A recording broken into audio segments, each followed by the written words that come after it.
Williams. Grant Williams does cry a lot. Got it. He definitely does cry. Hey, we here. CJ Squared, episode 54, NBA Finals time. NBA Finals going on right now. We are sitting back and watching it. And while we are watching the finals, we also are doing something that we do all the time at CJ Squared. And that is we stack money. Stack. Stack. Oh my goodness. I'm not even going to tell y'all what happened tonight. But let's just say, dip my head for y'all real quick. Some real good. So, how do I always start the shows off? So much going on in the sports world that we can't even keep up with it. But we're going to try our best right now. NBA Finals going on. NHL Conference Finals. Surprisingly, all three of our teams we picked made it to the conference finals. The Avalanche are there. The Lightning and Joey's team. Let's go Rangers. Let's go Rangers. Oh, hey, we still there, and one of you two is going to make it to the finals. I know, right? I know. One of our teams is going to make it. It's going to be Tampa Bay for a third. If Tampa Bay does not make it to the finals, I will bow out respectfully. I won't even hate. I'm just going to be like, stop it. I'm going to take my hat and I'm going to tip it to Joey and keep it moving. Well, the one thing is that the Rangers have the best goalie in the world. So there you go. You got the best goalie. If you got the best in the world at something on your team or on your side, then you always got a good chance of winning. Tampa Bay's goalie is really good too, Vasilevsky. So the difference is when you got those two teams where Colorado and the Oilers, their goalies aren't anything close to that. So it'll be whoever comes out, it'll be a good matchup in the finals because you get a team. I mean, Edmonton and at Colorado, they scored. What did I say? They scored like the 12. Yeah, they were just putting up numbers last night. Yeah, they were. Warriors are pulling away, like you guys said. They're 14 now. Threes are falling. Crowd standing. I thought you were saying we're about to hit again. Oh, hey, listen, you'll hear it. Right now it's at 3 minutes left. I don't start even thinking about that until like a minute. I start playing scenarios in my head. You're like, hold on, if this happens, all right, hold on. What could possibly happen? Oh my goodness, man! Everybody from Golden State is stuck in automatic right now. Everybody. Golden State reminds me of who? The Hawks. They got shooters everywhere, baby. Everywhere on the court. You got down by 11 though right now, Boston. Yeah, because Al Horford hit a 3. So yeah, it's going back and forth, man. They're hanging. Yeah, they are hanging. But anyway, we got the baseball season going on. Give y'all a little update on JB the Champ and his first year of fantasy baseball. Right now, JB the Champ is in second place. There you go. I just beat the crap out of Joey's son. What's up, Coop? You can't be out here slacking. Not against JB the Champ because I'm gonna take advantage of you when you don't set your lineup. I'm gonna take advantage of you. I'll let him know. No mercy on. I don't care if you're young, old. Absolutely not. You on the court? None. Fair game. None. But anyway, yeah, JB the Champ is in second place, but as my man Joey says, it's a marathon, not a sprint, JB. So I'm still on my grind. I'm sure I'm not making Buttons happy right now. He's getting slaughtered. This week he's getting slaughtered, everybody. He's getting beat 21-4. He's already in 11th place. Not looking too good for my man Buttons. But I'm sure Buttons is going to watch this or listen to this later and be like, JB, why you do me like that? Sorry, Buttons. How's Blue Jays doing, Buttons? I got to call a spade a spade. How they doing? How they doing, Joey? How the Blue Jays doing? How the Blue Jays doing, Buttons? They won tonight. You ready to come back home to the Bronx? Come on, Buttons. 3. Oh, come on back. Yeah. Woo, a lot of stuff going on, man. So just keep the show moving because we spent a good hour, 15 minutes talking and celebrating all at the same time. Right? Stacking. I stacked twice tonight. Boy, Yeah, you are. If I hit again, boy, the daily triple. I got the daily double going on. Right? The triple play tonight. Man. Braves winning, stacking. I don't know what's going on. Let me make sure I got this recording on the right thing again. Last time I did this, Joey was like, "Oh man, JB, you good, man? I can see it." On the wrong channel. They're recording that thing on the wrong channel. Let me see if it's saying we live. It's on there. I was just there.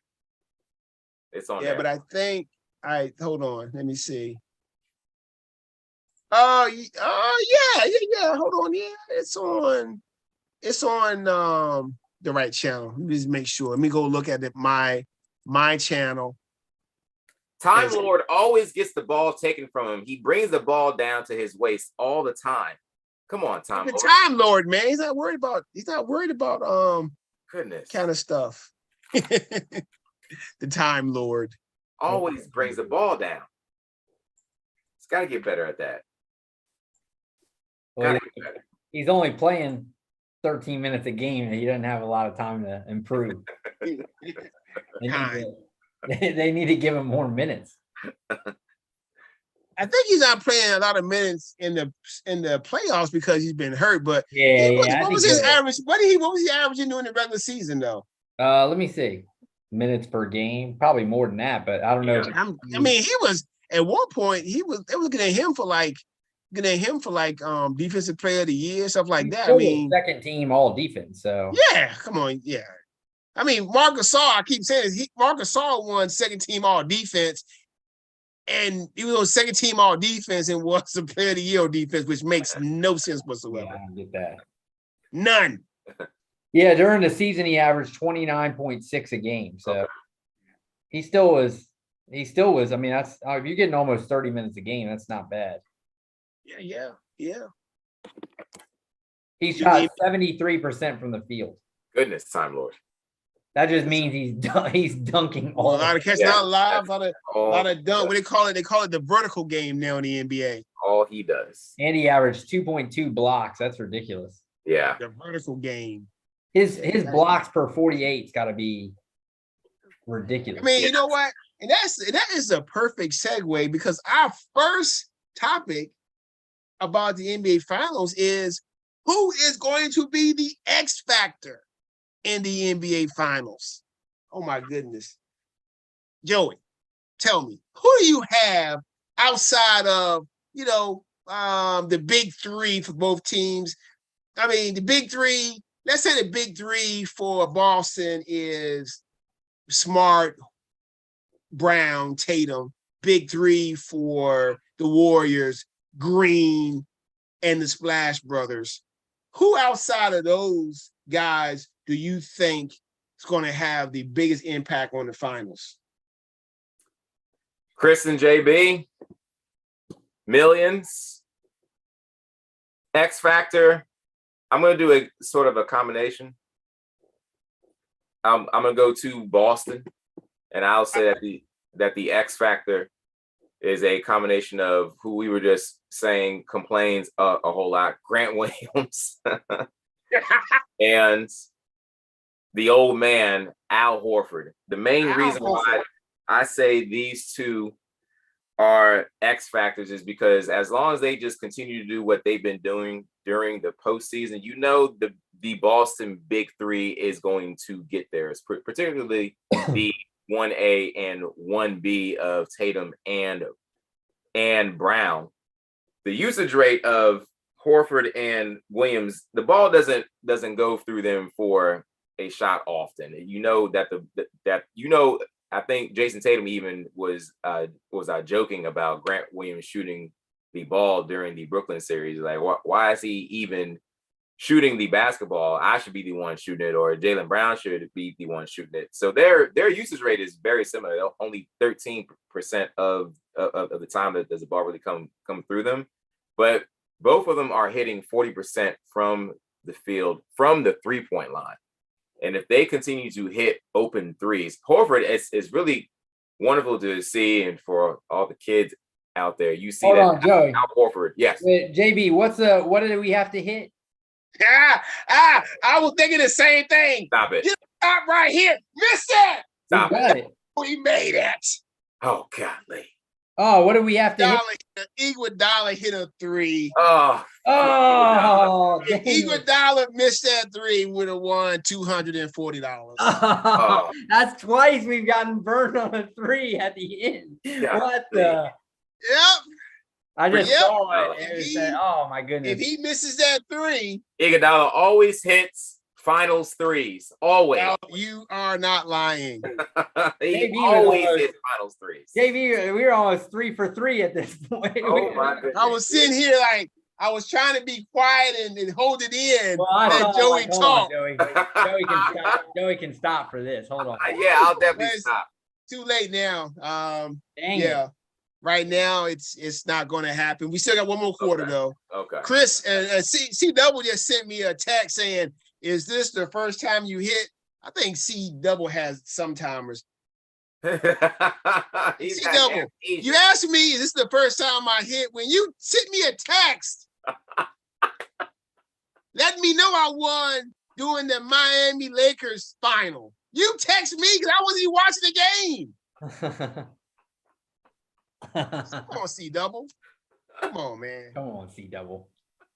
You got to do better, man. You got to do better. I can't wait to have C-Double back on when we do college picks. I cannot wait. He's got C-Double. He come on the show thing and he run the damn show. Don't let me kick you off this damn show, C-Double. But anyway, you let me get.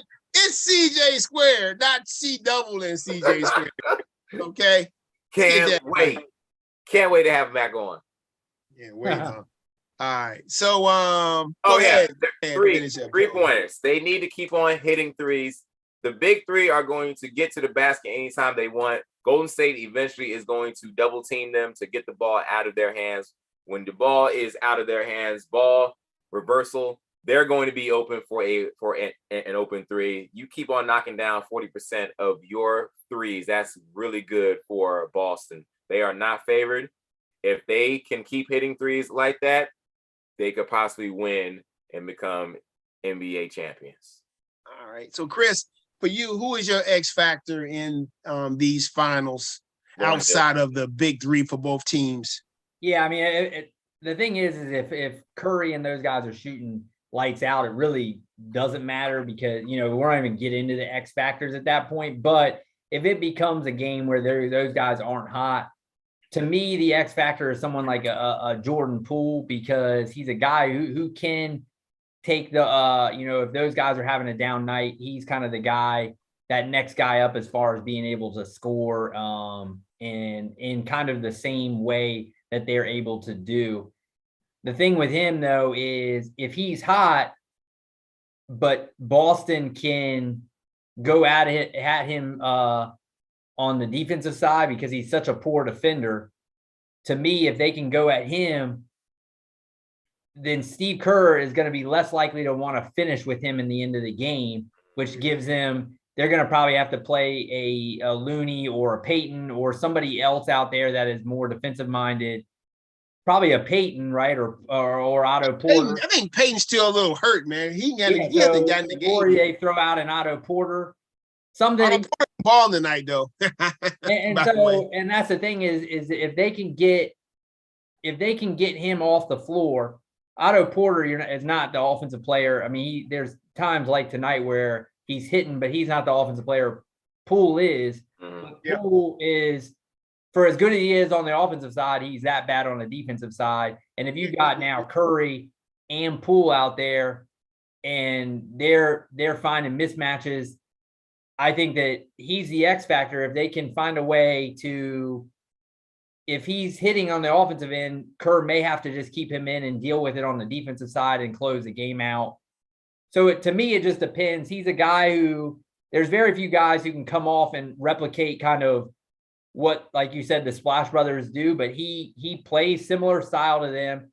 I mean, he's not as good as they are, but he's not the defender Clay is at anywhere close to that level. So if they can get him in mismatches, you take an offensive threat off the floor and you give somebody like a Porter, or if Gary Payton comes back, who is way better defensively, you have to keep, so I think that he's a guy that could be an X factor depending on, how good he is on the offensive side. Does Kerr decide to keep him in late games if the game is close?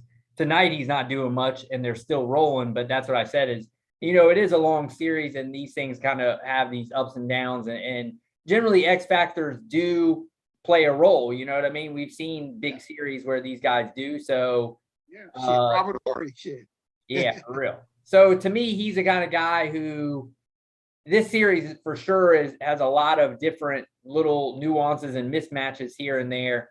And so more than most, it seems like. So he's a guy who is so good on the offensive side, but just as bad on the defensive side. And I feel like it'll be interesting to see how they use him because of the discrepancy of how good he is on one side and bad on the other. So to me, he's that X factor. His overall his usage rate, Chris, is ranked 2 on Golden State. His usage rate is higher than Clay's. Yeah, at one point, I think Draymond Green he was doing an interview. He was like, he was the number one option. Poole was like when Steph was like coming back.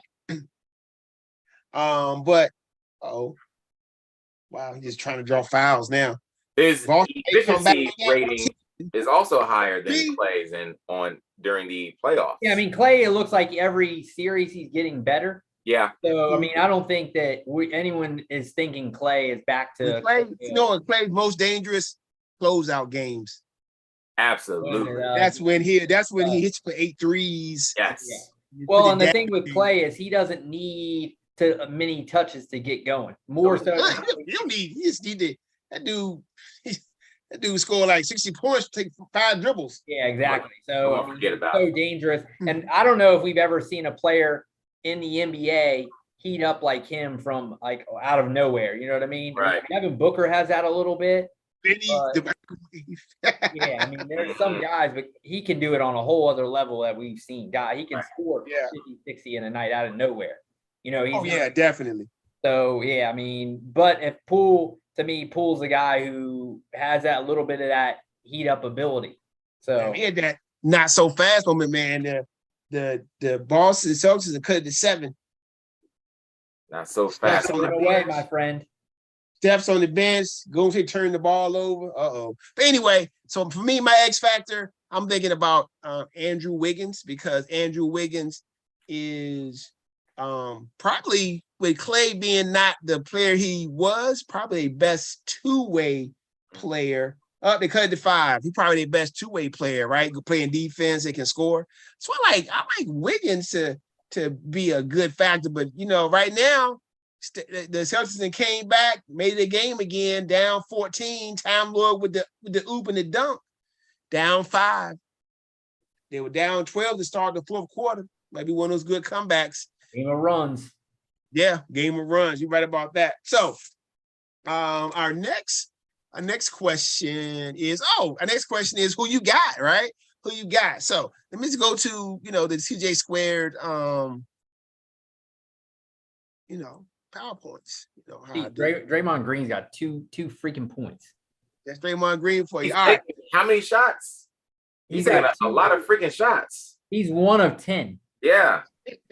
And Draymond Green, the big part of the big 3. But so these were our conference finals picks. You see, the Heat let me down in game 7 on their own court. Jimmy Butler going for the dagger shot instead of just going to the rim, getting a better shot. I don't know, man. I mean, he had Horford.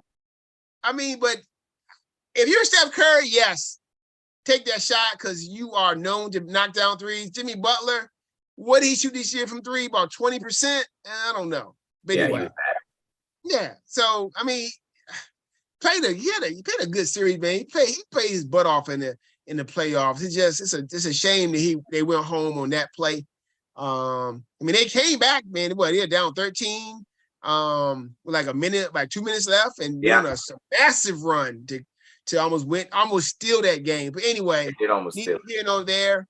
I started off hot. And all started off pretty good. Man, we were loving the Nets. Then I just the Bucks, man, and the Suns kill all of us, right? But here we are in the finals. This is what we got, right?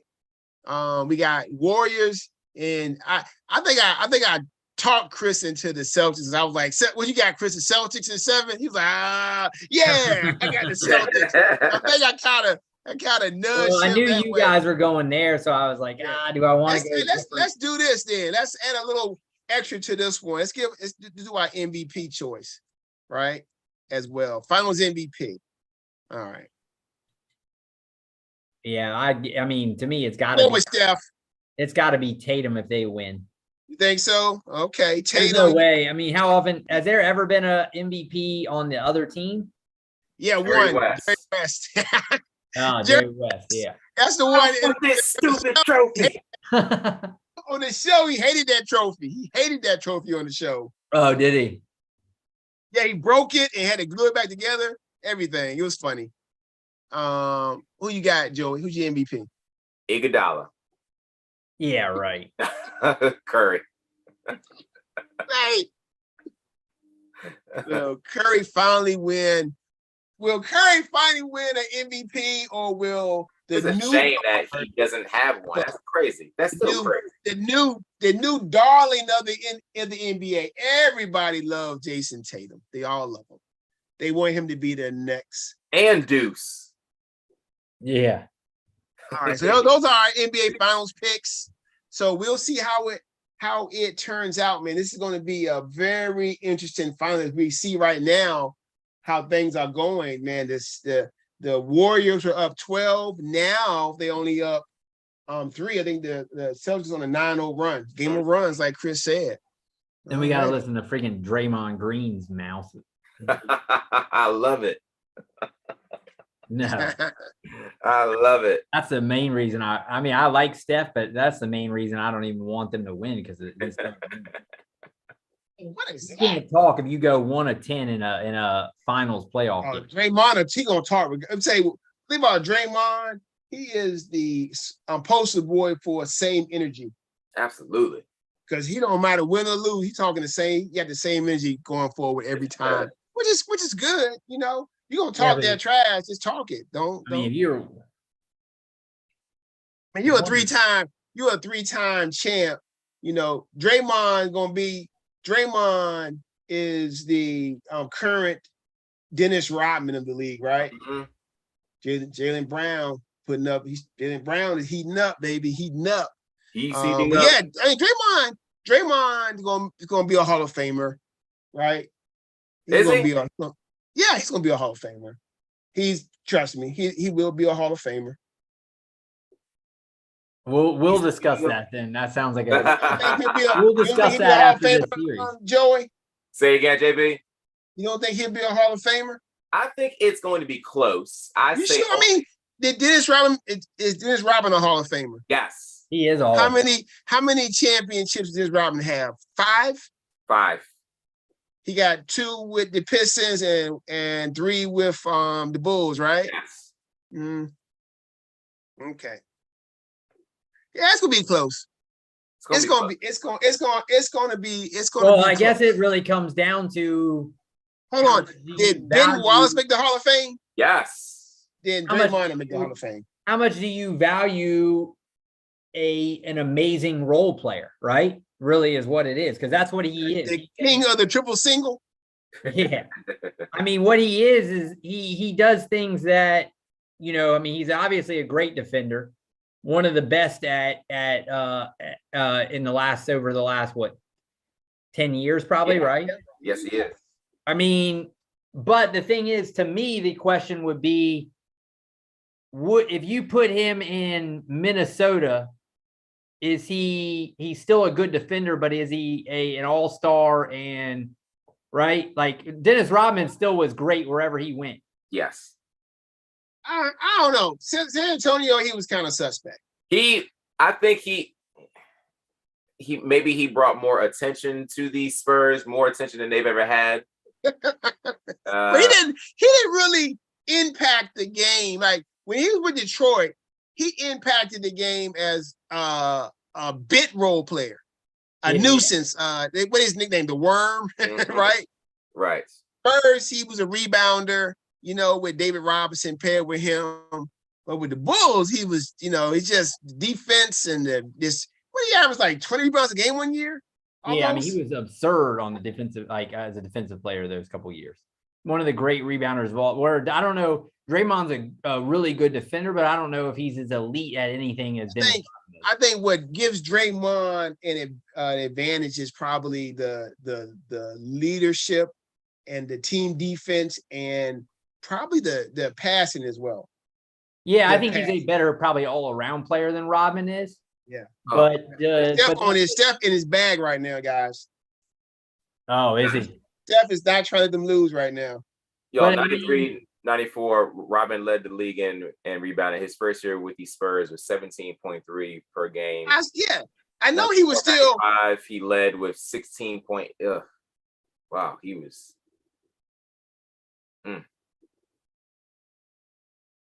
He was an undersized guy too. He bulked up as he got a little older. Athletic freak. I mean, Rodman, and Ben Wallace. Look at Ben Wallace, man. Ben Wallace got one championship. Great defender. He's a Hall of Famer. Yes, he is. Yeah, he's like last year, I believe, or something like that, right? Yeah. So if he's a Hall of Famer, Draymond's better than him. And that's what I'm saying.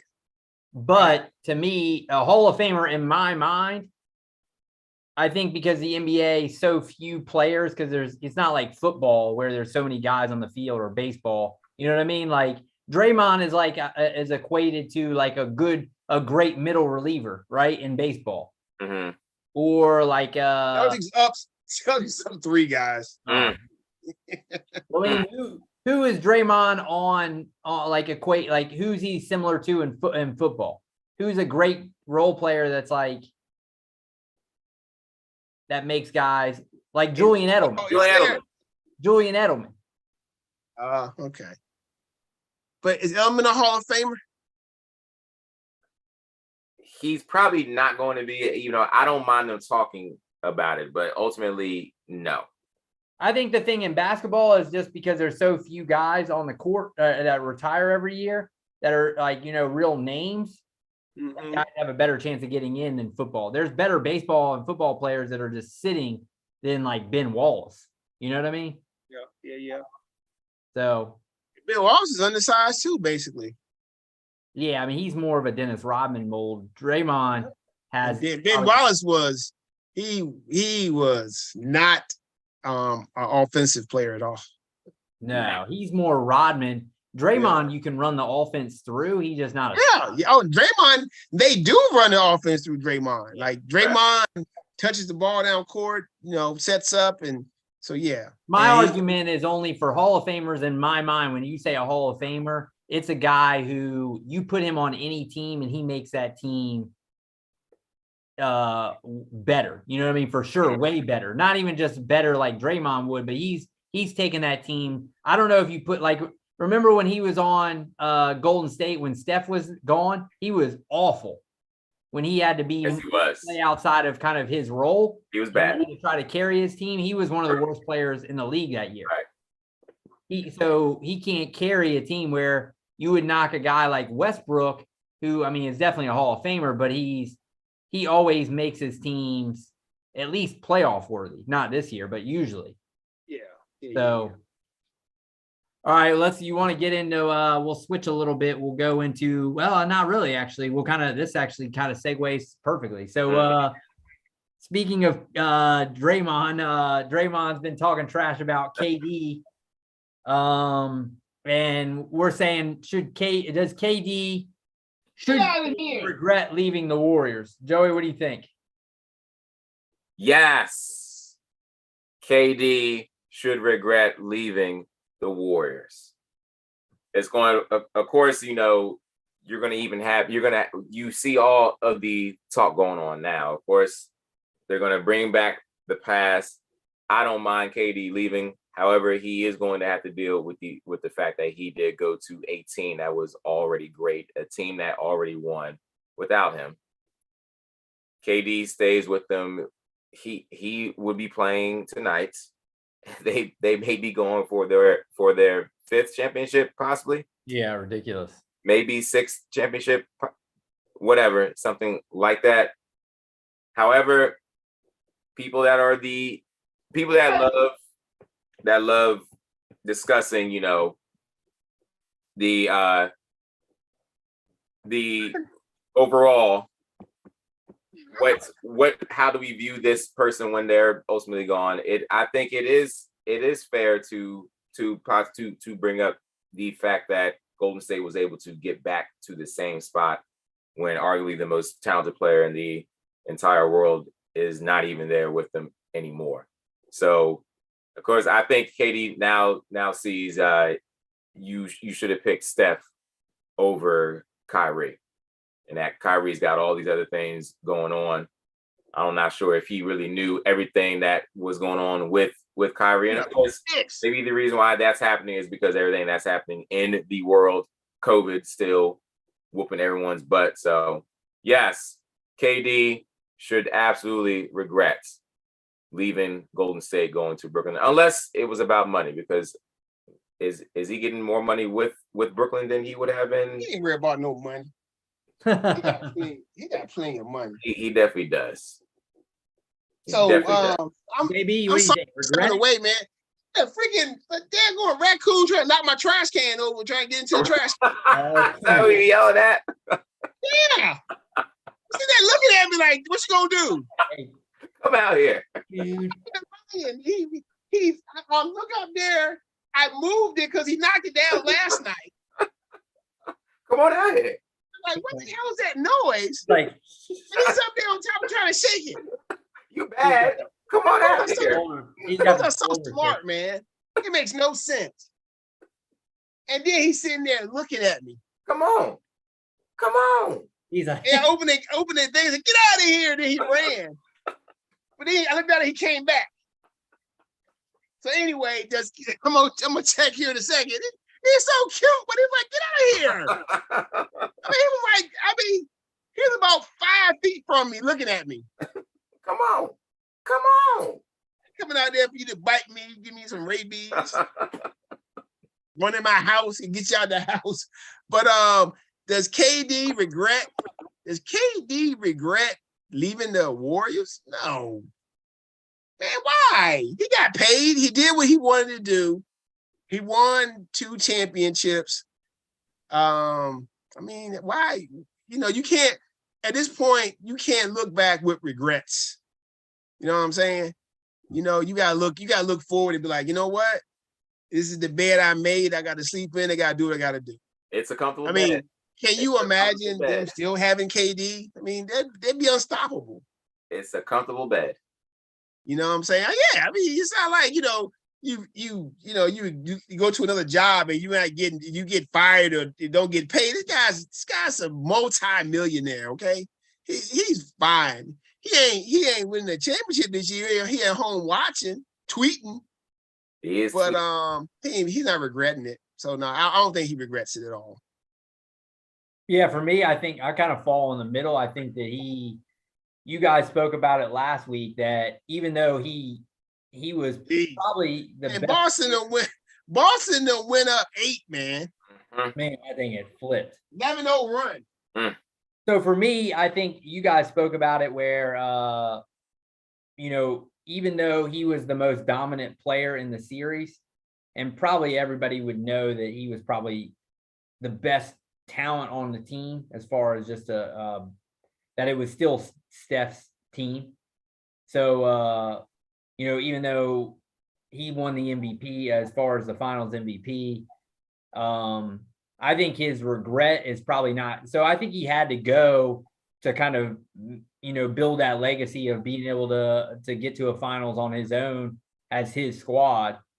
I think he won the finals. He got paid. So I think those two things were checks off of his list. Now let me go and see if I can lead my own team. I think really if he regrets anything, it's the running mate he picked was horrible.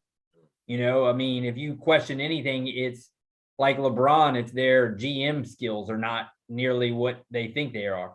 You figure if you probably picked of every, say the top 15 guys in the league, if you would have picked Embiid, if you would have gone to Miami with Jimmy Butler, right? Giannis and Milwaukee, you pick all those teams he could have chose. He picked probably the worst teammate in all of basketball, maybe in all of sports.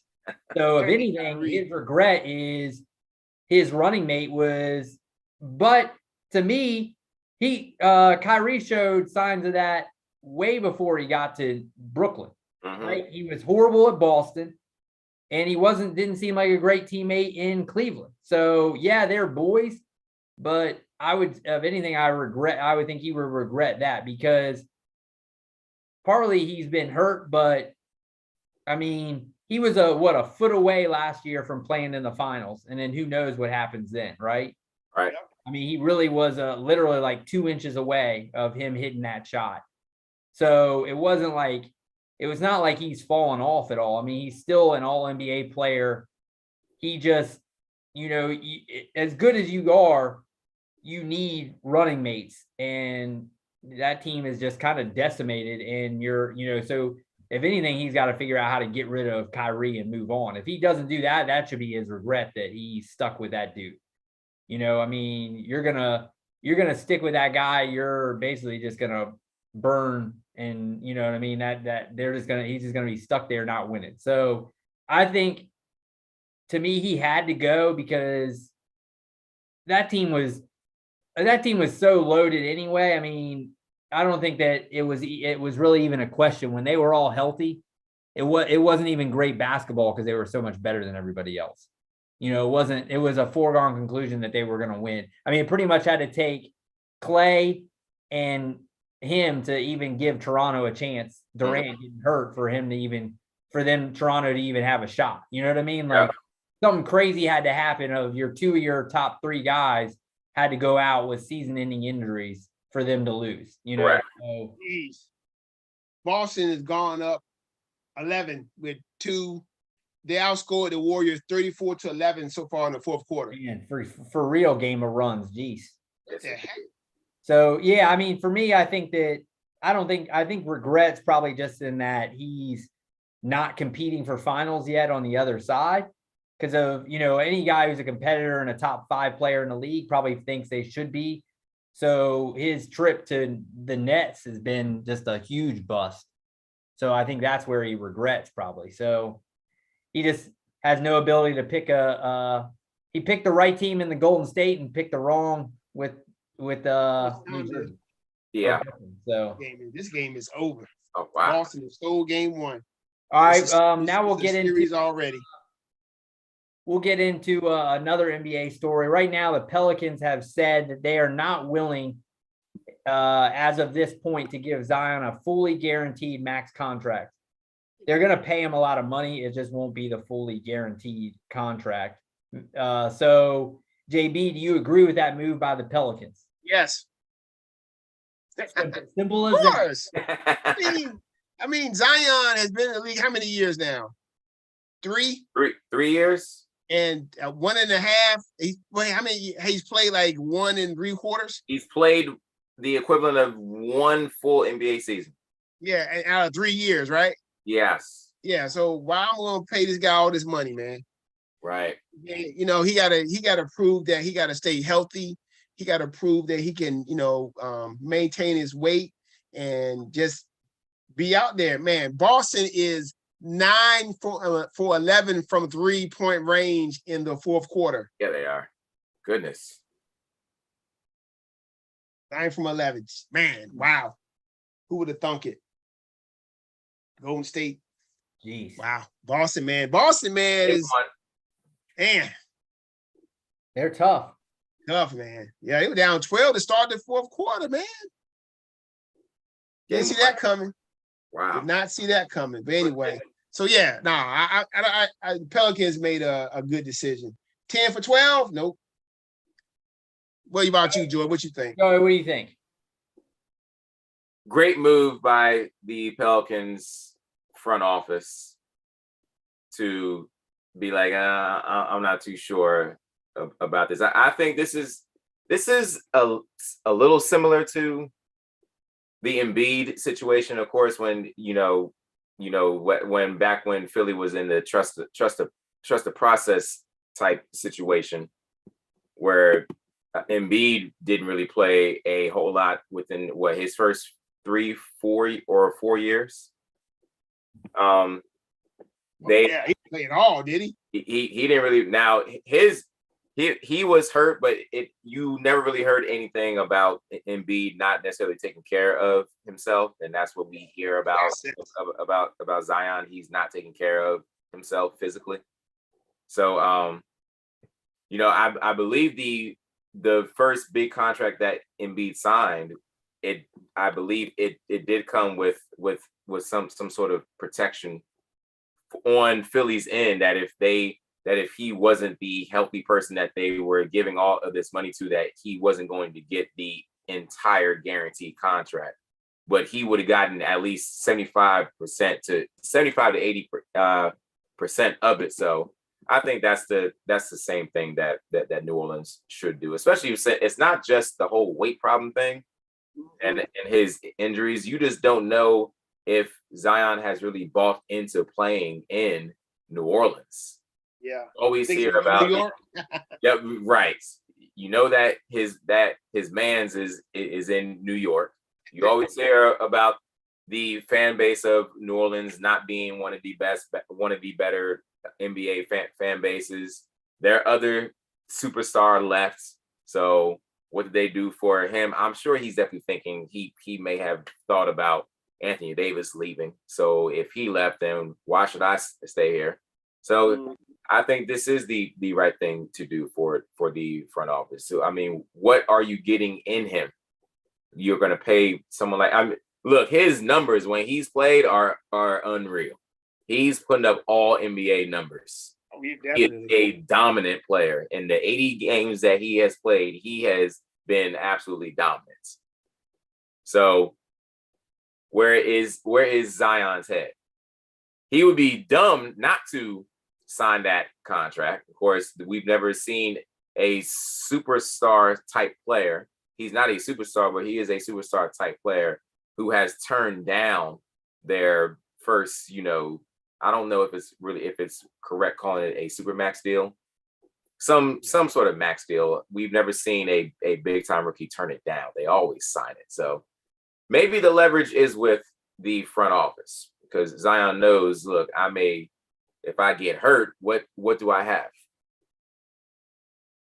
Yeah, so I'm actually on the other side. I think just for the reason that you guys said about Embiid, yeah, at the time it makes sense for the 76ers, but looking at it now, if Embiid holds them to the fire and says, well, you know what, you guys weren't there for me as much when I said, when I was going through some issues, and I eventually, now all of a sudden, I'm this MVP level player. Right. Maybe now the power is back in my hands. Now I can get a super max wherever I want to go. Right. You know what I mean? Like, to me, who knows how personal, somebody like LeBron or those kind of guys, those guys are built differently, or like Jordan, where those guys hold grudges against people.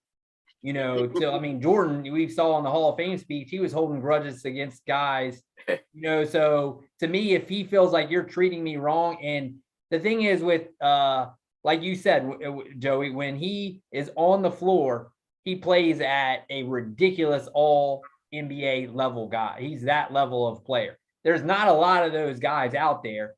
And so to me, the chance for New Orleans to hit on one of those guys again, you've now had Anthony Davis, and you've had, Chris Paul at one point, you had Zion, eventually you got to keep one of these guys and try to build around them, because the only way you can really get a championship in this league is to build around superstars.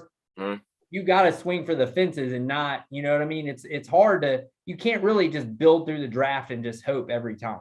With the lottery and the way it is, there's not superstars like in football where you can build and start to win. So to me, yeah, I think it kind of sucks, but it's the nature of the business and these max contracts that, to me, you got to swing for the fences with this guy and just hope that, like Embiid, he is healthy. I mean, you can probably, you know, I mean, obviously that's going to have to talk and see how he comes about. You know, like you said, with Embiid, I don't know if you didn't hear as much negative with him. It was just, hopefully he comes around and starts to get healthy, where this whole year with Zion, it was weight, it was work ethic. Does he want to be there? There was a lot more baggage than with Embiid. So to me, that stuff has to be cleared, and hopefully this season will, you know, like that stuff will take place. But I don't necessarily blame him, because, you know, me as a business owner, would I want to sign a guy who has the potential to be really good but doesn't seem fully invested?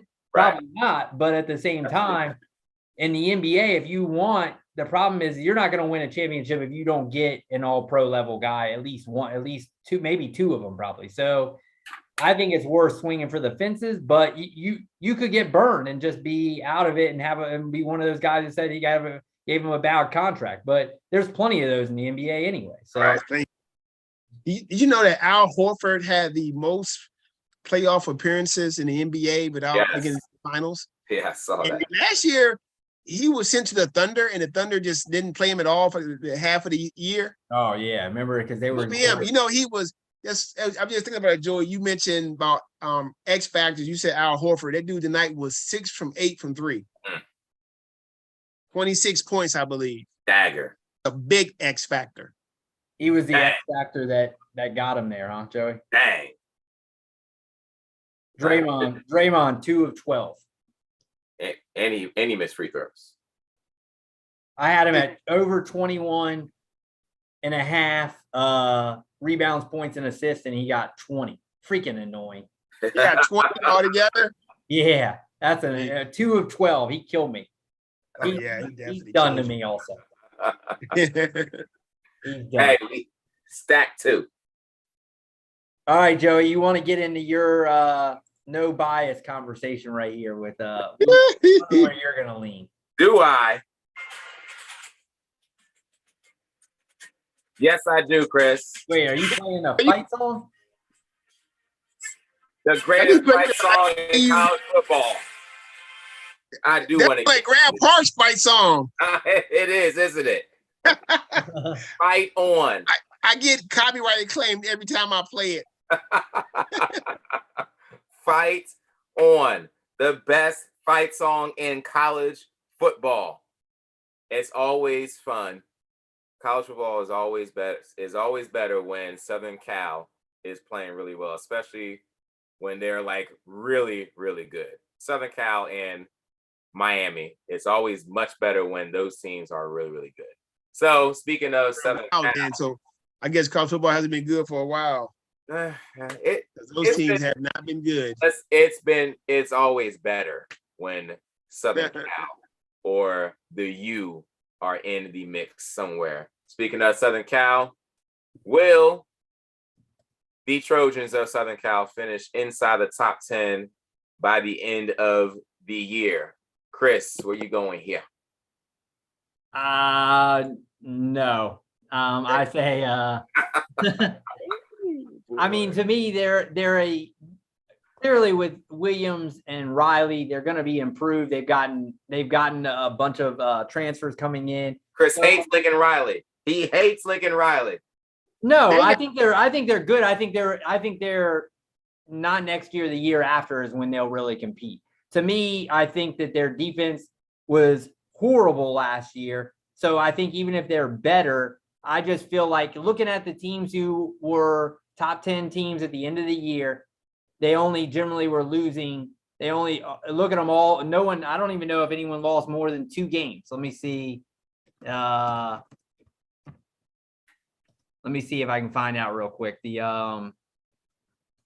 So for me, I don't think that anyone lost more than 2 games, which means they have to lose. I think they're going to lose 3 to 4 games in this season, which is not bad.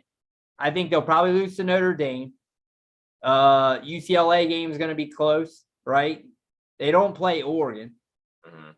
Even if they get to the Pac-12 title game, they've got games on their schedule that are going to be tough. So to me, they're not Alabama. They're not these other teams where they're just going to roll through everybody. And if they're not a top 10 team, or if they lose 3 games, they're probably not going to make the top 10. And I just don't see that they're not going to lose 3 games this year. I think with that schedule, they're much improved, but I still think they're a year away is when they're, I think they're a year away is when they're really going to make their push, when they can really start to get their guys in and their system in. That's a lot to ask for a team that was so poor on the defensive side of the ball last year to all of a sudden flip and just be. Coaches make a difference, but we see Chip Kelly, how long it's taken him at UCLA. Now, he hasn't had the recruits that Riley's going to get. He hasn't had the quarterback that he's coming in and getting, and some of these other guys. But at the same time, you are talking about a truly elite to be in the top 10 with hardly any losses. So to me, you're basically saying if they lose to Notre Dame, then that gives them 2 losses in the Pac-12 the rest of the year. If they lose more than that, they're done. They're not going to get in the top 10 probably. So to me, I'm out. And I don't mind Riley. I think he's great for college football. And I think it is, like you said, it's better when USC is better, because the Pac-12, other than Oregon, has just been down and no one even cares about the Pac-12 really anymore. But Utah has been good. They're getting slept on every year. So I don't know. To me, they won't finish with less than 3 losses, which means they're not going to probably make the top 10 at the end. JB? Not so fast, my friend. Listen to me. I just checked USC's schedule. And yes, their defense is not good. But who out there is going to stop Caleb Williams? Did y'all see this kid play this year?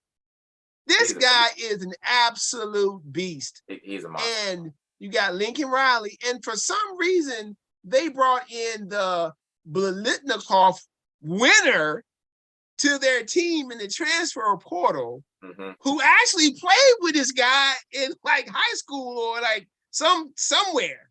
Like they know each other and play together. I look at the schedule. I think there's a possibility that USC could go into that week against Notre Dame. Don't say it. Undefeated. Ooh. It's there. It's there for the taking. The toughest game they have, based on what's been, since they don't have Oregon, because Oregon is going to be ranked high. Oregon has a big game right off the bat. They play like a monster game right off the bat. They play somebody big. I think it's somebody coming to town, like somebody, not Ohio State, but somebody. Let me check Oregon's schedule real quick before I check USC. Oregon's playing Georgia right off the bat. That's a big game for the Pac-12. But Oregon seems to have, I think the bump in the road for both teams really could be Utah. If USC can get to that Utah game and get a win at Utah, they will. And UCLA against them away is their home game. It's still in Los Angeles, right? That's a possibility. I'm telling. If they are a one-loss team going into that game with Notre Dame, they will be a top 10 team. Because, like Joey said, everybody. If USC is good, college football is better. The West Coast for football has been garbage, right? The last time the Pac-12 even made the playoff, Washington, right? And that team was like, did they even move the needle at all? No. Nothing. So it's a possibility, man. Right? I mean, they got Rice, they got Stanford on ABC, they got Fresno State, quality team at Oregon. I mean, who gonna stop Caleb Williams, man? You tell me who on the West Coast has a defense ready to deal with that guy? Do y'all know what that is? Cause that guy, he different. He's definitely seems like it. Yeah, no. He's different. Yeah. I see the plays that dude was making. I was like, yo, hold on a second, man. Is he a freshman?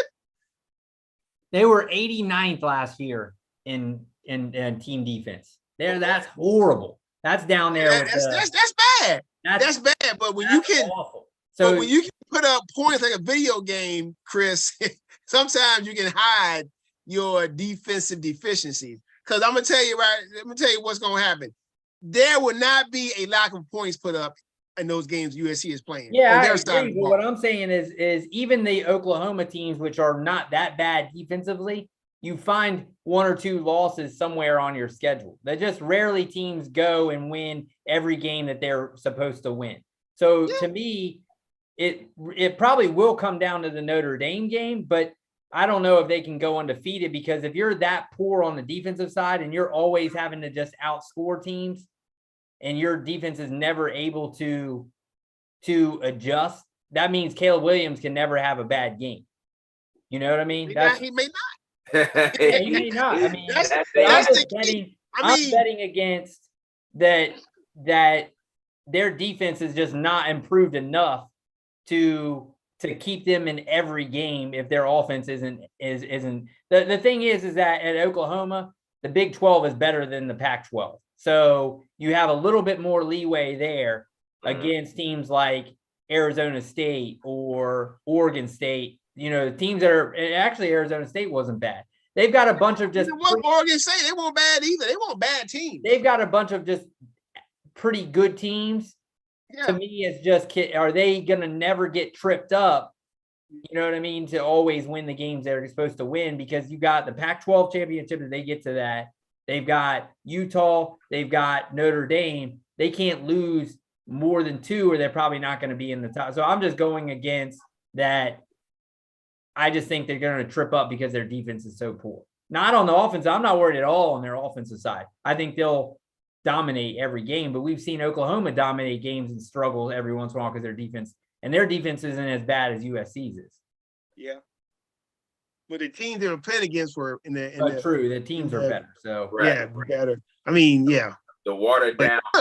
Caleb Williams, man, he actually won games for them last year. Like when the Oklahoma defense was terrible, it was his play that. Well, I mean, what was it against Texas? He came in, right? Yeah. Texas? Yeah. He came in and they were getting stomped, and he came in. They benched Joey's boy, and he carried them. So the Rattler is Joey's pick for the. The offense is going to keep them in games, and they just will have to carry that defense. But I mean, I think the year after they're going to be scary good, because they're getting recruits. Lincoln Riley's going to be a year in. Williams will be one more year in. That's to me, but the NIL money. Yeah, he definitely is. Absolutely. Joey, what do you think then? Absolutely, they will be in the top 10, Chris. Absolutely. I said possibility. He said absolutely. The Pac-12 is not good. They're going to roll through the Pac-12. They're going to have difficulties with Utah.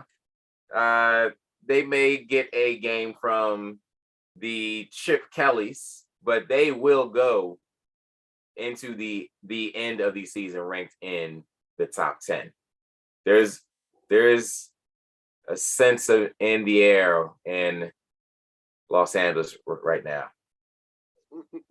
There's just a feeling that they have right now.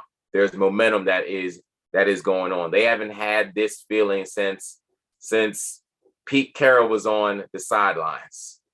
They haven't had this feeling in a long, long time. This momentum is going to go through the very first game all the way up to the Utah going to the Notre Dame game. They will be in the top 10 by the end of the year. Absolutely. I trust you the same way as I trust you picking Nebraska and UCLA all these years. 0. I understand that. You are way too hyped on coaches being able to transform programs too quickly. How often does it happen? Even Nick Saban, the greatest coach of all time, we just looked last week. His first year, they weren't even 500. That's the greatest coach of all time. He didn't have Caleb Williams. He's also, you think he had the 89th ranked defense? Utah is good. He didn't have those top ranked offensive players. USC is going to be loaded on offense. Absolutely loaded. Yeah, they're as equally bad on the defensive side. Are they really that bad, Chris? Are they really that bad? Like Oklahoma was. No, Oklahoma's 20 or 30 spots better than them. That's how bad they are. They're down there with Buffalo, Florida Atlantic, Memphis, Ball State. Chris, I look on that schedule. I don't see them playing Baylor. I don't see them playing Texas. I don't see them playing Oklahoma State. I see them playing Arizona. I see them playing Oregon State.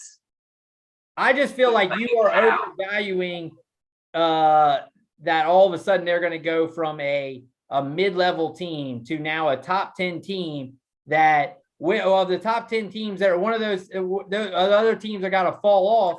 Who are those teams that are going to fall off? All right, let me look at the top 10 teams that finished the season last year. I'm liking this argument back and forth between y'all two. So last year, the top 10, let's go with the I'm not going to use the college playoff poll, just going to use the AP and the coaches. So you got Georgia, Bama, Michigan, Cincinnati, which was the only team outside the Power 5 conferences to be in the top 10. Baylor, surprise top 10 team besides Cincinnati. Michigan and Baylor are two. I mean, we got 3 teams in here that are surprises. 4, basically. Michigan State, Oklahoma State, Baylor, Cincinnati, and Michigan. All those teams at the beginning of the year weren't picked to be top 10 teams. So, Chris, there's a possibility that USC can sneak in there. Oh, I'm not saying. I just think that I don't trust that all those teams. No, none of those teams you look, none of them had more than 2 losses, right? None of them. The highest ranked Pac-12 team was Utah, and they finished 10-4. Yeah, so right outside at number 11 was 3 losses, which means if you lose to Notre Dame, you have 1 loss anywhere else. That means you cannot slip up anywhere else, or you're that's my problem. I'm not saying that they won't the next year. To me, they're just gonna. I just think that they're slipping up. When you're that poor on the defensive side, I think eventually you're gonna slip up. I mean, look at what they did at Oklahoma. They had them at Oklahoma last year, and they lost. They weren't in the top 10. I mean, Caleb Williams is going to be a year away. But to me, they finished top 10. They finished 10. Number 10. Yeah, number 10. Except that it's a better. He's already been there. They've already got the recruits. Oklahoma's, they've already loaded up every year. USC, to me, I'm not saying that they won't be good in 2 years. To me, I think they're a top 15 team. Now, of course, they have a shot because their schedule isn't great. So I just think that teams slip up occasionally. I mean, we've even seen Alabama, as good as they are, have hiccups with some of these teams. Now, they don't lose, but that's Alabama. Mm-hmm. So I don't know. I think that they're just, hey, if they go through, I mean, more props to Lincoln Riley, but I go through, Chris. We'll see. Yeah. It's gonna be an interesting season. It's gonna be real interesting when we have our college football draft and USC is on the line. Where who's gonna take USC? I don't think any of us had USC last year. I don't think nobody did. Did y'all have USC? Remember, I had a couple Pac-12 teams. You had UCLA, but you had USC instead? I think I had USC, and I think I had Washington. Oh, okay. You can look at. I don't know if you can find that, but yeah, I can find it. Yeah, I can find it. I'll find it while we go to the next question. I'll look it up real quick. Yeah, see if you have that. I think. Yeah, No, so I do. Joey, you want to? You want me to? We want to get into that next question then. Let's go to the next question. Also add on here Fields and Lance on that. Justin Fields, Trey Lance. If you're wondering why is he saying Justin Fields and Trey Lance, here's the reason why I'm saying that, millions. Which of these quarterbacks, 24 years of age or younger, would you have? This is we're gonna go either one way or the other. Would you rather have leading your franchise based on a better situation or based on better talent? Your candidates are Kyler Murray, Sam Darnold, Tua Tagovailoa, Justin Herbert. I believe it, so I see it. Mac Jones, who? Oh, Mac Jones. Mr. Wilson, the Jets, Trevor Lawrence, Justin Fields, Trey Lance. Also, Jalen Hurts in there, Joe. Oh, Jalen Hurts. Jalen Hurts. Before we move on, I think the bitterness comes from the fact that Chris did have USC and they 4-8. That's where it comes from. I think that's where the Pac-10 absolutely burned Chris last year. They gave him they would have combined 8 and 16 for him. I had some because I actually had a few good teams, right? I had the national champion. Yeah, that helps. Plus, did I have like Coastal or something? Yeah, you had Coastal Carolina. I had a couple of good teams, and then I remember Washington got beat by like a one. Yes. In the first game of the season, they lost to like a Division II team or whatever it is. There you go, right there. Oh, look at that. JB. Those two kill me. Who you taking? Out of these guys right here, who am I taking right now? I am taking yo boy, the dude that you had no faith in, who led me to one of my fantasy football championships last year, Justin Herbert. Right now, the next 3 years, and is because he's a good quarterback. He's in a tough division, but he has proven he can beat the Chiefs he's beat them more than once. He has weapons. He has a good running game, good running backs, good to great receivers. Depends. He got some young guys too. They probably need a tight end. I don't know if they brought a new tight end. Let me look at their roster real quick while I'm talking. But also, did you see what the San Diego Chargers are trying to do on defense? Yes. They have on one side, they got Bosa. Yep. And then they got Khalil Mack. Let me tell you, if those ain't two dime pieces, they have what you come to the club. I don't know what a dime piece is. If those ain't two dime, and then you got some guys on the back end. You got the safety who was probably one of the best in the league when he's healthy, right? When he's healthy, because he always has some injury problems. But I think the Chargers O-line is much improved too. Like last year they drafted somebody high, then they got somebody this year too, decent. So yeah, I think Justin is in a great position. He is in a incredible tough division in terms of quarterbacks, and in a tough conference in terms of quarterbacks. I mean, the AFC is loaded in terms of teams and quarterbacks. Yes, they are. But he is in a perfect position to right now to make his move. So I would take Justin. I'll take Justin Herbert right now. JB taking Justin Herbert. He believes it, so he sees it. Chris. Yeah, so we had talked about which way we want to go with this. Do we want to say if I'm just starting from scratch who I'm building, or do I want to pick just based on their situation right now. If I'm starting from scratch, I mean, there's a lot of talent in this. You got Kyler Murray, who we've seen play at an MVP level, and we've seen him be a pain also now with all that stuff. But he's played at that high level.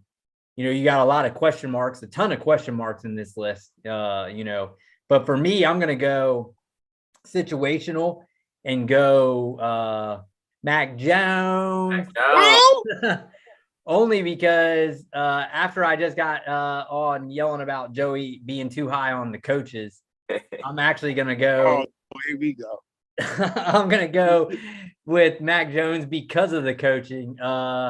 If we've seen a guy who can do something great with a quarterback, he's the one guy in the league that and I'm not usually the molder. This is come on, mold it, Chris. I mean, we saw what he did out of all those guys last year. I mean, he's probably on paper of the four guys, right? I mean, he was the last guy drafted of the four, and yet he put up the best numbers of the group, So to me, that's another division where, with the Bills, it's going to be tough to beat them because Josh Allen is still that good. But I mean, we saw them. Remember the windy game?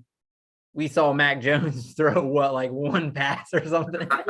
One. And win the game. So to me, I'm more putting my faith in Bill Belichick. I think any of these guys would have been drafted there. Probably I would have taken just because of the system. I think that Belichick can make him into a player, similar kind of guy as Brady, a cerebral, like JB had said earlier, a cerebral kind of guy, not probably a better athlete than you would think, but definitely not on the level of these other guys. But he didn't turn the ball over a ton last year. His QBR was good. I mean, he put up numbers and did kind of enough for them to win. Now, can he kind of go to that next level? I don't think he has the ceiling of maybe a Trevor Lawrence or even a Fields or Murray because he's not the athlete. He doesn't have the arm. But I don't think in that system that they really need that guy. So I'm putting my chips on Belichick just being able to get the Belichickery. I'm putting my chips on. But if I was just to say who I'm starting with, he'd probably be, if it was a completely blank slate and we're doing a fantasy draft where, it's anybody goes kind of thing, he's probably further down my list because I don't necessarily trust. Then it's going to be Justin Herbert, probably Lawrence, or I like Fields, Kyler Murray. I think those guys have. The interesting is do all of us have the same last with Sam Darnold? Is he the last for all of us? That might be the better question. Yeah, Who's the least? We'll maybe do that next week. Who's the least likely of all the young guys? So it's crazy. We talked about before that Joe Burrow is already 25 because I was thinking, he's going to be on here. He's already older than some of these guys. I mean, he came into the league old. So, yeah. So give me the old Bill Bella. What did you call it? Belichickery? Belichickery. That's what I'm putting my rolling my dice on. Joey? I'm going to go with Mulder. I'm not going to go with the old Mulder here. Oh, geez. I'm just going straight talent based off of who Mel Kiper says is the fourth greatest quarterback he's ever scouted coming out of college, Trevor Lawrence. Trevor Lawrence is right behind Peyton Manning. Trevor Lawrence is right behind Andrew Luck. And he's also, who's his highest rated quarterback? John Elway. And those some good, man. Those some good names. That's a good class right there. I mean, two of them. Andrew Luck, he should have stayed a little longer and played. Yeah, but you just figured. I mean, the guy is so good. The franchise is going to get better behind him. He's going to get better every year. He did have surgery in the offseason. This is going to be a pretty big year for him. They're apparently we know that he was in a toxic situation as far as the head coach goes. They did bring in a guy kicking kickers and just playing guys for no reason. We talked about Mac Jones falling in the perfect situation. Lawrence was completely the opposite of that. Opposite. So I mean, it's only going to get better, you would think, for here. They just hired a guy that has won a Super Bowl and knows how to sort of groom a younger quarterback. So I think Trevor Lawrence is the guy that I would go with, just based on overall talents, overall where I want my franchise in the next 5 to 10 years. The one knocker that you have with Lawrence is probably he still turns the ball over a lot, and you wonder, is that just his help around him is not great. I mean, even in Clemson, he would force balls, but at that point, he did a lot of jump balls, to Justin Ross and all those guys. I mean, he was Higgins, but at that point, he just pretty much said, my guys are just better than your guys, so I'm gonna, he has to kind of shake that and kind of become, not just a throw 50-50 balls and that's sort of slinger. Yeah, I mean, you want to have some of that, but I mean that Rodgers still has a little bit of that type of mentality, but he doesn't ever throw. I mean, Rodgers throws it's a high season if he throws more than 6 interceptions in a season. Right. He never. He hasn't thrown a combined 11 interceptions in 10 years. It's something crazy. So Lawrence, you can have that gunslinger mentality, but you have to know when to hold them and know when to fold. Know when to hold them. Know when to fold them. Know when to walk away. Know when to run. You better have your money. While you're sitting at the table. That's a sweet song. That won't be time enough to count them. You say it, Jay. Yes, sir. Growing up, my dad would sing all kind of songs to me like that. He used to sing a song. He used to sing these songs from like history songs. He used to sing Jason rode the British shore. Jason, I was like, what are you sing? What are you singing?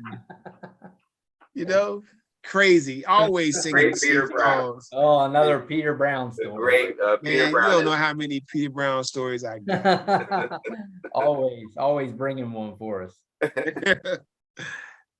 Who we got? We got Mac Jones. We got Justin Herbert, and we got Trevor Lawrence. So I mean, these some big time names. Speaking of quarterbacks, what rookie QB do you guys believe this year is going to have the because there's not many, right? Not many at all. I mean, I would think Pickett probably is the only one that'll even, and who knows even with him. I mean, the thing is that unless somebody gets hurt, I can't see maybe Matt Corral at Carolina, if Darnold just plays horrible. Yeah. Maybe something there. Did you have Darnold on this list too? Was he even on that? I could have sworn I saw his name on that list. He's on there. I just went through all the quarterbacks. That's crazy that he's 24. He seemed like he's been in the league for like 7 years. Yeah, for real. What happens, man, when you get traded and things happen? I don't know. What happened to him? He played so good at the beginning of the season. Then he just and he was still his true colors, I guess. Well, also Carolina's not very good. Of course, McCaffrey, once he goes down, that takes a lot. I mean, their whole offense is built around that guy. Absolutely. Yeah.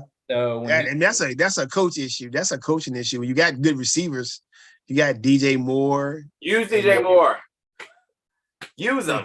They don't know how. Well, I mean, Robbie Anderson was cool at the beginning of the year. Remember, Robbie Anderson caught no passes at the beginning of the year. Yeah, I know, and you would think that he played with Darnold in New York. He had a good connection. They had a connection, but they had no connection. Games, he had no catches. They had no connection. Yeah, it's I don't weird. understand it. Some of these guys, man, coach, I don't know. Anyway. Are we at We're at Joey's hot take. the hot take? Okay. The hot take. Let's see. Is a hot take gonna get us? Because I played the baseball hot take last week. Yeah. And I didn't even look at it. I was like, yeah, it's not gonna I something bad happened like right off the bat when I saw it. the baseball one, I got 3 out of 4. Yeah, well, you probably got the first one and probably lost. What was the first? That was the one that lost the first game, probably. The Mets. I got that. Yeah, that was the one. That was I lost the Houston one. Houston lose to.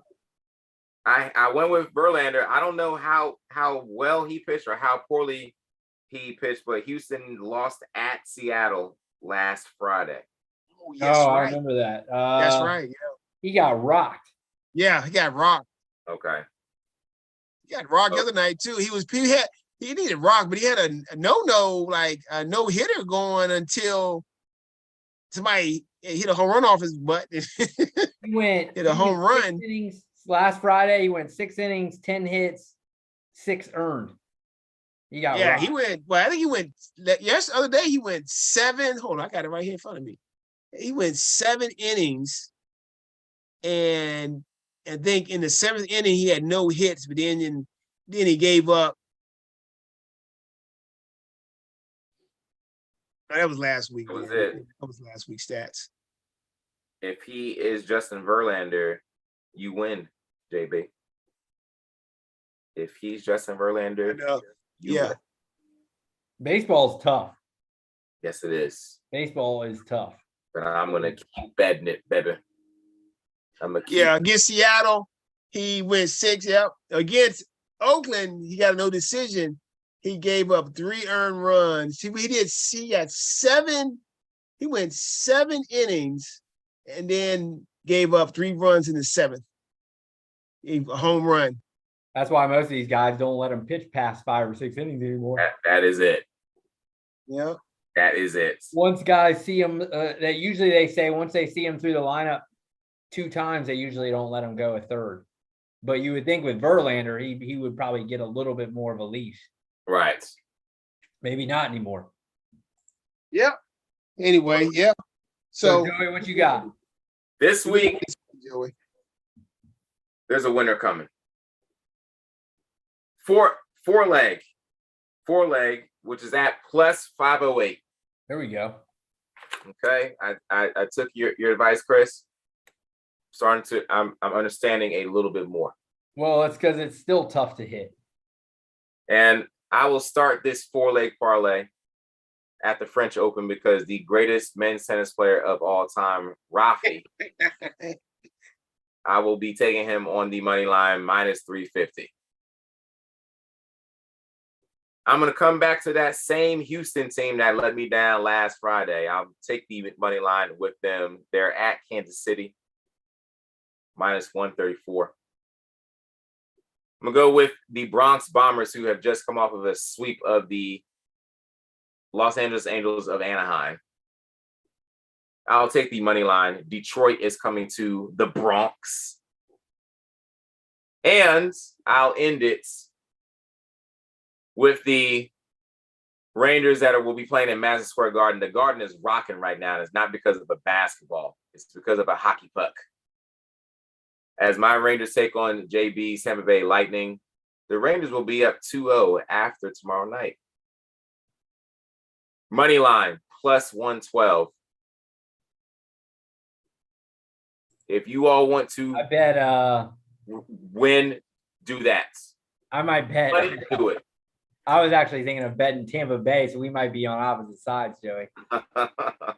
JB, are you betting? You're betting your Lightning, or are you going to go? Rangers is not a popular bet. I understand. Yeah, Rangers money line. That what you went? Yes. Joey, so tell me your other ones first. Tell me your other ones. Rafi money line. Nadal. Okay. Astros money line minus 134. It's Friday. Friday. Okay. Yankees money line -360. We go with our feelings. Okay, go ahead. Rangers. Yeah, is Garrett Cole pitching on Friday? Cole's pitching. Okay. New York Rangers will defeat Tampa Bay Lightning. They didn't forget. I saw what Stamkos did to our goalie the other day. He was right in that area. He definitely put his stick right in his throat, knocked him down for a little bit. They're gonna remember that. Rangers +112. The Rangers will be up 2-0, halfway to the Stanley Cup Finals after tomorrow night. Halfway. They do. They'll be swept for hot after that. Just go ahead and book that. They may be. They will show the resolve of a champion and make their way back to their third NHL final. That could definitely happen. Wonder if they still have that all black lineup. Hey, let's do it. They need to put that guy out. Those three out there. You saw that the Rangers had a couple. Did we get a couple black guys on their team too? They got one. Oh, I guess the big guy I saw then. He was the only one. They're celebrating, but I saw it out there from not this game, but the game before that. I saw them out there celebrating. FanDuel definitely does not do college sports, right? You know, college sports in FanDuel. I do not see women's. I don't see softball. But they may not do all of them. You gotta look. You can type it in too. You can put in like softball. Okay. It might be under. They got NCAA baseball. Yeah, so they probably. I doubt they probably got softball somewhere. Why would they not want to do softball? Yeah, you would think that. Why? Yeah, you need to get a second thing, Joey. Put like $10 on another. Yeah. Yes. That's where you can always shop around. I don't know if the other do it though either, which is weird. Everyone talks about that Oklahoma girl. You seen that girl? Yes, I did. Like ridiculous though, I think. She can mash. Yeah, I think she's hit the most home runs of all time. She can mash. I don't see it on BetMGM either. Women's softball. You don't see it on there? Okay. Nah. So maybe it's not on there. How dare they? Yeah. How dare they? College baseball is on here, but not women's softball. I saw Oklahoma won by like 15 tonight or something, 12 or something. It's Northwestern. Yeah. So I think they're gonna roll anyway. All right, Joe. Well, hopefully you win us some money. Actually, I don't know. I might bet Tampa. So some more stacking coming. CJ squared with. My goodness, we're stacking. Goodness. Not for me. Not Draymond Green tonight. Yeah. Don't bet Draymond right now. Do not bet Draymond. Not goodness. I did bet Derek White over 2.5 assists. Let me see. Did he get that? Or was he getting the ball passed to him more? He had 2 at half. Oh, he ended up with 3. Oh, there you go. There you go. Yeah, big time. There you go. Let me see, can I do this one bet before we end this? We got tennis. Let's see. We got Roth and the French Open, the Nadal, money line. Oh, okay. It's tough. All right. Let's see. Add more. We're gonna go baseball.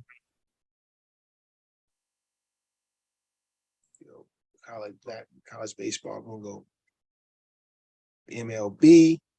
We're gonna go with the Astros tomorrow night. Let's see the Astros.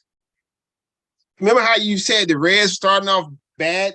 The Nationals got a record just as bad as the Reds now. This has been playing some pretty decent ball. Reds have been pretty good now. Yeah. Last like week and a half, I think. Yes, they have been. Astros money line. And And then you said Astros and the Yankees. Where the Yankees at? The Yankees. You ever see that what's the one with Chris Farley and David Spade? He was like, were you watching the Yankees? Well, what movie was that? Was it? Wait, Baby, was it Tommy Boy? Tommy Boy, I believe. Was it Tommy Boy? Was it the one where is it Tommy Boy the one where he trying to sell the he messes up the Rob Lowe goes in there and deletes all the sales of the gaskets or something, and he has to go on the road trying to sell them. Yes, that's it. And they in the hotel, and that is it, right? David Spade pleasing himself. It's like, what are you were you watching the Yankees? You don't even have the Yankees on here, so I'm gonna throw in. I'm gonna go with one of Chris's. I'm gonna go with the over 11.5. With the Braves and Rockies on my parlay. That should be a 1-10. And then let's see for my let's see, let me add one more to it. Parlay. Braves and the Yankees. I'm gonna add this. Gonna go with hockey, and unlike Joey, going with the New York team, I'm gonna go ahead and I'm gonna take the money line on the Lightning. Ooh, Get a plus 675. Uh-oh. That's Watch it come down to that game. That was $5 on it.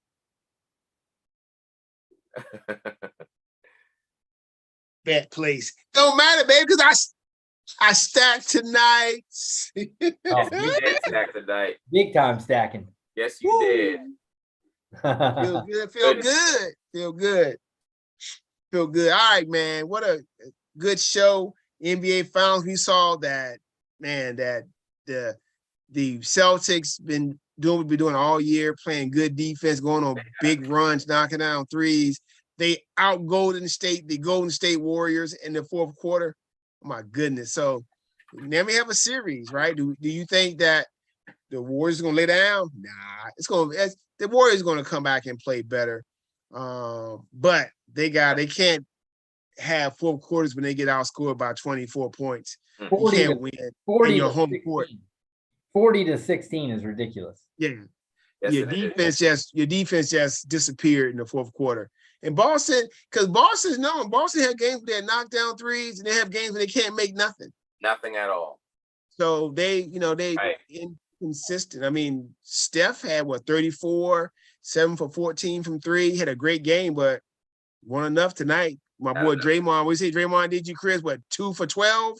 Yeah, I mean, and that's the thing is they would love Draymond shooting 12 shots a game. Yes, they do. I mean, if that's Golden State is in trouble if every game he's having to shoot 12 shots, because that's not what he is. Mm-hmm. You know, I mean, even he's not a guy who's going to score a lot. That's not his game. So Boston knows and they said they want him shooting jumpers, and they do. So we in for a good series or a short series. One and two, right? One of the two. We in for a good series. And tomorrow night, I think I'm going to actually sit down and watch maybe a little bit of hockey on TV. Absolutely. Put it on one of my multiple screens and watch a little hockey and see if Tampa Bay Lightning can even this series against the hockey. If it can get into a close game, hockey's sweet. When it's like hockey, overtime hockey might be the best sport just because in playoff hockey, because it's sudden death. So it's like at any moment you're like, oh, this game is at any moment this game could be over with. Great environment. So it's sweet, yeah. Overtime hockey, you gotta hope for. Yeah. And the next finals game not until Sunday. So the Golden State Warriors got some time to stew, and the Celtics got some time to say, hey, the Celtics gonna come in hungry and say, no, we're gonna get two. Forget one, let's get two, or Are they gonna say, well, we got one here, now we got the home court advantage? Yeah, but the thing is that the Celtics are the Warriors are the healthier team of the two, right? I mean, Robert Williams and Smart were coming in. Questionable. So, I mean, yeah, you got Iguodala and Peyton, but their two starters are coming in questionable. So, I mean, you knew they were going to play, but so rest for the Celtics is even. I think that's more of a benefit. Horford is having a playoffs you remember, man. He's came up with some big performances when they needed They were letting him, when I was watching tonight, they were letting him take open shots. So if he's able to knock those down. Yeah. The same thing as Milwaukee, right? Milwaukee put that 30-point game up against them in Milwaukee. That was the series right there. If he didn't do that, they don't win. They're not here if he doesn't do that. The numbers say remember, Joey, you bet him the name after, and he had like 4 points. Or something. I know, the game after, next game he gonna do crap. Trust me. Everyone right now, hot take, bet Horford to just bomb. Bet whatever his over is, bet the under. Absolutely. Especially his points. But so that is episode 54 in the books. Next week we come back, have some more to talk about the NHL final, talk about what's going on. And I think by next week, we'll only be in game 3, believe it or not. We'll be next Thursday, we'll be at game 3 because next Wednesday is game 3. Okay. So spaced out. But back in the day, man, finals was, weekend, you may have back-to-back games, Saturday and Sunday back in the day in the finals. Man, it's like prolonging it for sure. Yes, they are. They stretch it out as long as they can to increase viewership or whatever. I don't know what they're doing, but anyway. Joey still haven't got back to me about the 15th. I'm sure that's still marinating. Maybe just me and Chris. I'll be, if Chris, I know Chris said he'll go. So it's gonna happen. So either way, Joey. Gotcha, JP. Yeah, all right. You don't be that person wait till the last minute. I definitely won't do that. Because I'll be calling you and school and I know you will. Give you a piece of my mind. I know you will. But hey, tonight we stay big. They were big. They were big. Back it up. Yep. I gotta go figure out how I'm gonna collect this money. But once I collecting it, come like get it. I told you with my dad, I'll be giving y'all a little taste. You gotta get a taste, baby. Joey just wants a little bit of sneaker taste. Oh my God. Oh, you gotta get a taste. You're gonna get more than a sneaker taste. You're gonna get a little taste. So and I feel good, man. Absolutely. A good night for you, for sure. Absolutely. I know, right? And, even though I had a raccoon trying to knock my trash can over in the middle of the show. He wanted a taste. Hey, what you doing out there? Hey, out there, he's like this. Want to shave the curtains back? He on the trash can like this. He was collecting. He was like, hey. Tell the frogs to attack, JB. Yeah. Oh, okay. So the frogs, they're not as bad as they used to be because the guy he got rid of. He had like a kid's pool back there. Oh yeah. And he had emptied the water out for like 8 years. Oh, geez.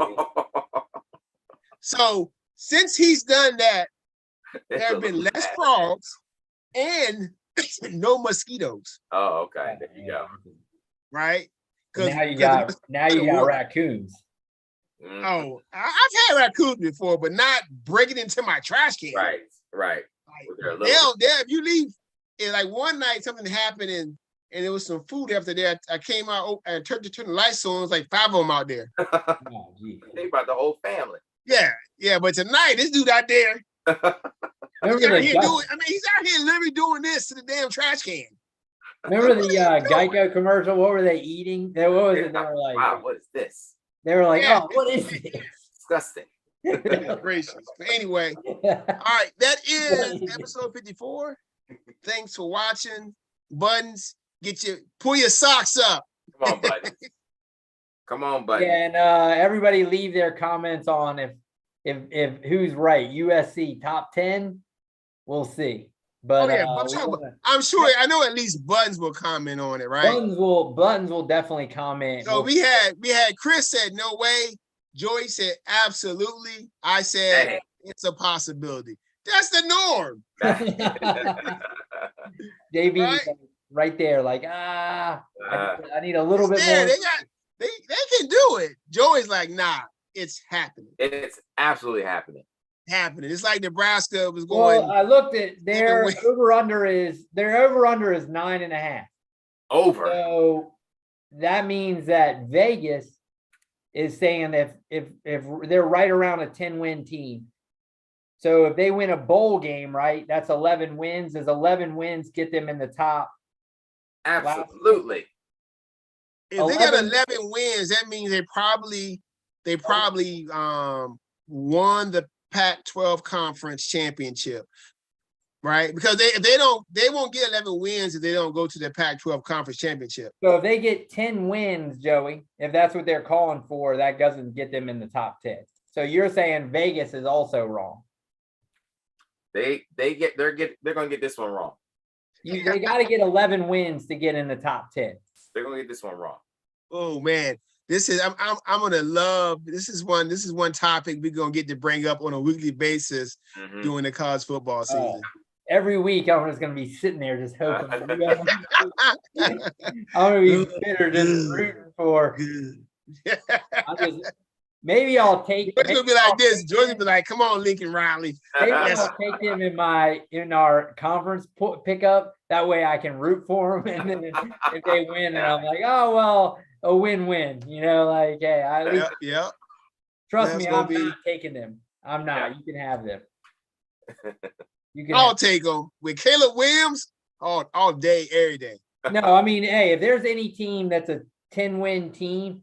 That's their over/under. You got to jump on that team because there's not a lot of 10-win potential. You see on ESPN, the website, they have the quarterback situations for every team in the country, and they have and the top tier is let's see, it says ranking all 131 QB situations in college football. The top 3 are Stroud, Young, Williams. It's called Heisman or bust. Yeah, I think that's what it's called Heisman or bust. Correct. So ESPN. The next couple right under them. It says tier 2, the Heisman waiting room, the kid from NC State. Yeah. About the Florida the kid from Utah and the kid from Miami. Okay. The Miami guy. Where is the Florida guy? I think the Florida dude is he on there? There's a Florida guy who's pretty. Florida guy, they got him at. He's actually I read through it because he's actually on tier 5. Oh, he's down further. It's called So Hot Right Now. 6 players, 5 jobs. Anthony Richardson from Florida. Texas has 2 guys there. Okay. Ole Miss has some guy named Jackson Dart. Is that Ewers on there for Texas? Yeah, for Texas. Yep, Quinn Ewers. Yep. Where is he? Tier 5. He's up 5. Okay, gotcha. He's tier 5 guy. I'll be interested to see what he does. Me too. Texas. I mean, college football is going to be a sweet year. So something's got to happen in freaking. They got Rattler at tier 4. It says Rattler was benched at Oklahoma, but there's a reason he was projected as the best QB in college football before last season began. A fresh start could rejuvenate his career. Where is last one for me? Where's the Bennett dude from Georgia? Oh, they got him in a tier by himself. It's funny.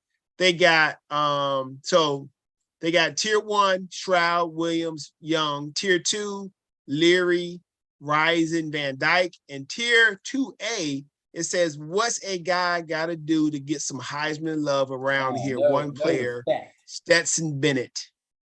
He's the Johnny Danger or Rodney Dangerfield. Yeah. Hey. And the last sentence says, stop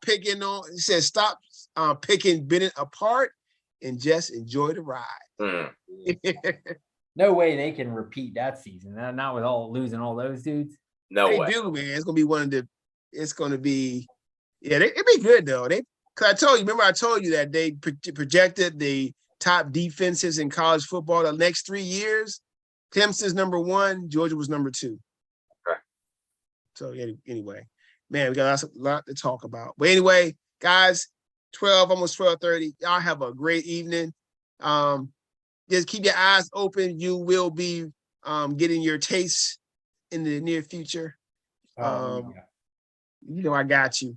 So y'all have a good evening. And millions, keep watching, learn, stack up. And don't eat fake meat that's made in peach tree dishes.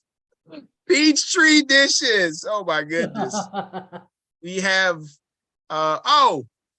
Joey, don't go work in Ohio. They trying to pass a bill where teachers can carry guns. Oh boy. Now, yes, it passed through one part of the legislator. Now it's going up to the next part. Like, really? Anyway.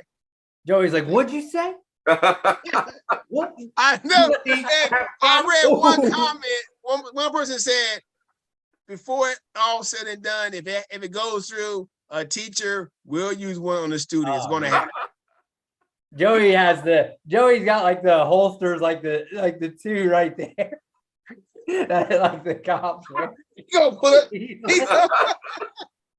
Oh my God! I could not work in a school if I knew teachers carried guns. No, I could work in this school. There's no the things I see teachers do. No. Golly. As a teacher myself, no, never. You got anyway, Ringo. You're one like on the desk. Goodness. Oh my goodness, no. Anyway, but enough of that. What do you call it, Joey? What do we call it?